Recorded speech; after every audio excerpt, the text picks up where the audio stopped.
हम सॉल्व कर रहे थे m/n games using the simplex टेबलो।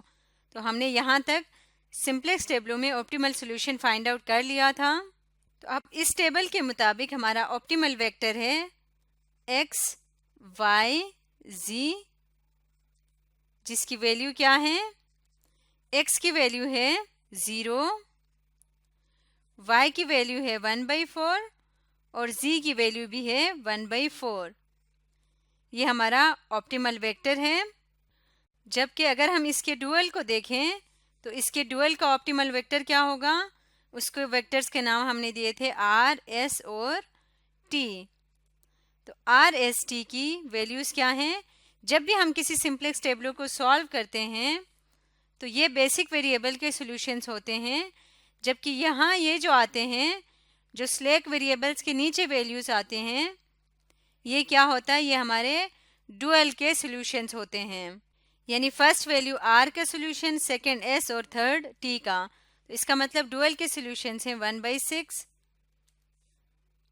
यहाँ पे लिख लेते हैं 1/6, 1/6 और 1/6, ये इसके सॉल्यूशंस हैं। अब इनको लेके हमने ऑप्टिमल स्ट्रेटजी फाइंड करने हैं हमारे प्लेयर 1 और प्लेयर 2 के लिए।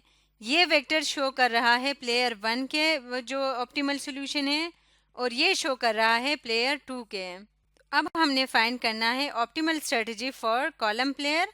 इसको हम नाम दे देते हैं कॉलम प्लेयर और इसको नाम दे देते हैं रो प्लेयर। तो अब यहाँ से ऑप्टिमल स्ट्रेटजी फाइंड करने का तरीका ये है कि सबसे पहले हम m की वैल्यू फाइंड करेंगे। m क्या होता है?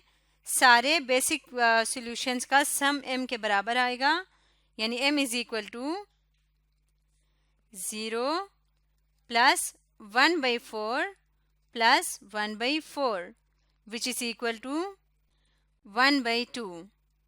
इसी तरह से अगर हम इस प्लेयर के हिसाब से देखें तो यहाँ पे m आएगा 1/6 plus 1/6 plus 1/6 which is equal to 1/2।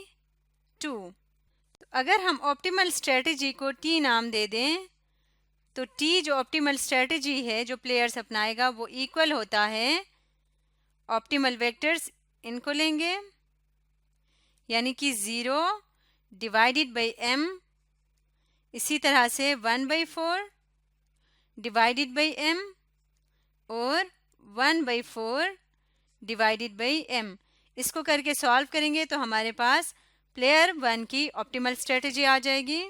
तो जब इसको सॉल्व करेंगे ये इक्वल आएगा 0, 1/2 और 1/2। ये प्लेयर 1 की ऑप्टिमल स्ट्रेटजी हमारे पास है t इज इक्वल टू। इसी तरह से प्लेयर 2 के लिए भी फाइंड कर लेते हैं।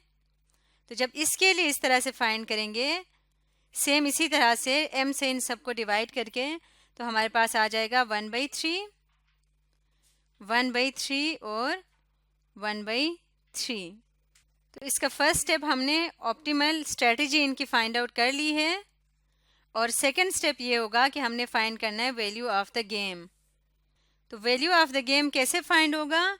इसके लिए हमारे पास फॉर्मूला है v यानी value of the game is equal to 1/m minus k। और k क्या है?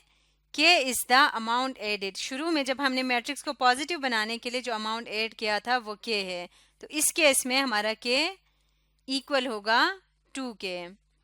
यहाँ पे वैल्यूज पुट करते हैं। v is equal to 1/m की वैल्यू क्या है? 1/2 माइनस k हमारे पास 2 है। इसको रेसिप्रोकल करें तो v आ जाएगा 2 minus 2 which is equal to 0। इसका मतलब वैल्यू ऑफ गेम क्या है? 0 के इक्वल है। तो इसके बाद अगर हम अपने इन सारे सॉल्यूशंस को ऑब्जर्व करें तो यहाँ से हमें पता चलता है कि जो रो प्लेयर है, क्योंकि हमेशा पहली स्ट्रेटजी उसने ही खेलनी होती है, तो हमने रो प्लेयर के हिसाब से कॉलम प्लेयर को देखना होता है। इसलिए रो प्लेयर की ऑप्टिमल स्ट्रेटजी क्या है? मिक्स स्ट्रेटजी है 1/3, 1/3 और 1/3। और उसके अगेंस्ट वैल्यू ऑफ गेम क्या आ रहा है? 0। तो इस तरह से हम किसी भी m/n गेम को सिंप्लेक्स मेथड के ज़रिए से सॉल्व कर सकते हैं। आज हमने पढ़ा solving m/n games using the simplex method.